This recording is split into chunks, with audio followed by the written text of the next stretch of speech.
ಸಮಾಜಮುಖಿ ಸೇವಾ ಕಾರ್ಯಕ್ರಮಗಳ ಮೂಲಕ ಬಸವರಾಜ ಗೌಡ ತುಗ್ಲಿ 35ನೇ ಹುಟ್ಟುಹಬ್ಬ ಆಚರಣೆ.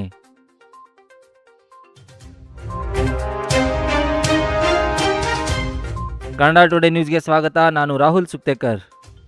ಲಿಂಗಸ್ಗೂರು ಪಟ್ಟಣದ ಸಾರ್ವಜನಿಕ ಆಸ್ಪತ್ರೆಯಲ್ಲಿ ಶನಿವಾರ ಬಸವರಾಜ ಗೌಡ ತುಗ್ಲಿ ಅವರ 35ನೇ ಹುಟ್ಟುಹಬ್ಬವನ್ನು ಸಮಾಜಮುಖಿ ಸೇವಾ ಕಾರ್ಯಕ್ರಮಗಳ ಮೂಲಕ ಅರ್ಥಪೂರ್ಣವಾಗಿ ಆಚರಿಸಲಾಯಿತು.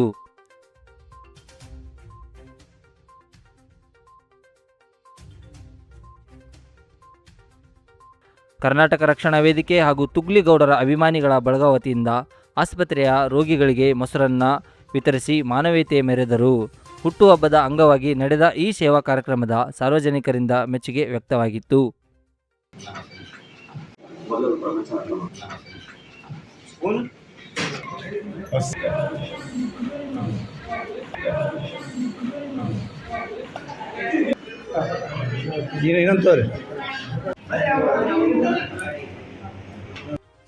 ಈ ಸಂದರ್ಭದಲ್ಲಿ ಮಾತನಾಡಿದ ಕರವೇ ಅಧ್ಯಕ್ಷ ತಿಮ್ಮಾರೆಡ್ಡಿ ಮುನ್ನೂರ್, ಹುಟ್ಟುಹಬ್ಬವನ್ನು ಕೇವಲ ಆಚರಣೆ ಸೀಮಿತಗೊಳಿಸದೆ ಸಮಾಜ ಸೇವೆಯ ಮೂಲಕ ನೆರವೇರಿಸುವ ಶ್ಲಾಘನೀಯ ಸಂಗತಿಯಾಗಿದೆ. ಇಂತಹ ಕಾರ್ಯಕ್ರಮಗಳು ಸಮಾಜಕ್ಕೆ ಉತ್ತಮ ಸಂದೇಶ ನೀಡುತ್ತವೆ ಎಂದು ಹೇಳಿದರು. ಈ ಕಾರ್ಯಕ್ರಮದಲ್ಲಿ ಡಾಕ್ಟರ್ ಬಸವರಾಜ್ ಎಂಎಸ್, ಮಲ್ಲಣ್ಣ ನಗರಗುಂಡ, ನರೇಶ್ ರೆಡ್ಡಿ ಮುನ್ನೂರ್, ರಮೇಶ್ ಗುತ್ತೇದಾರ್, ಅಶೋಕ್ ಗಸ್ತಿ, ಶರಣಬಸವ, ಪ್ರವೀಣ್ ಸಂಗು, ಸುರೇಶ್ ಕುಪ್ಪಿಗುಡ್ಡ, ಸಂಜು ಸೇರಿದಂತೆ ಹಲವರು ಭಾಗವಹಿಸಿದರು.